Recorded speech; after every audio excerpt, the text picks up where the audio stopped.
வந்து வெற்றி பெறுவாங்கன்னு எப்பயோ தெரியும். ஊழல் குடும்பத்தை தூக்கி எறிஞ்சிருக்காங்க மக்கள். குடும்பத்தை தலை நிமிர்ந்து திருப்பி நிக்க கூடாது நம்ம தமிழ்நாட்டுல மக்கள் தீர்ப்பு அளிச்சிருக்காங்க. அம்மாவோட நல்ல திட்டங்கள் ஒவ்வொரு வீடுக்கும் போய் சேர்ந்திருக்கு. மனசு தொட்டு மனசாட்சி இருக்கிறவங்க எல்லாம் வந்து மனசு தொட்டு சொன்னாங்கன்னா எல்லார் வீட்லயுமே அம்மாவோட நல்ல திட்டங்கள் இருக்கும். இன்னைக்கு வந்து ஒரு ரொம்ப மகிழ்ச்சியா இருக்கு. அம்மா தான் நிரந்தர முதல்வர் தமிழ்நாட்டுக்கு.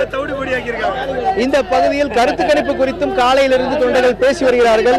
குறிப்பாக ஒவ்வொரு ஊடகத்திலும் விதவிதமான கருத்து கணிப்புகள் தொடர்ந்து வந்து கொண்டிருந்தன. எனவெல்லாம் அது குறித்தெல்லாம் தொண்டர்கள் மிகவும் ஆரோக்கியமாக பேசிக் கொண்டிருப்பதை பார்க்க முடிகிறது.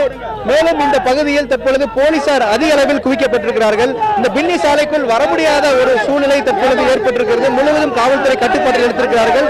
சாலையில் இருமருங்கிலும் தற்பொழுது தடுப்புகள் போட்டு போலீசார் தன்னுடைய கட்டுப்பாட்டில் கொண்டு வந்திருக்கிறார்கள். தொண்டர்கள் எண்ணிக்கை மிக அதிக அளவில் இருக்கும் வரப்போகிறார்கள் என்ற காரணத்தின் அடிப்படையில் இந்த பகுதியில் தற்பொழுது பாதுகாப்பு அதிகரிக்கப்பட்டிருக்கிறதாக சொல்லப்பட்டிருக்கிறது.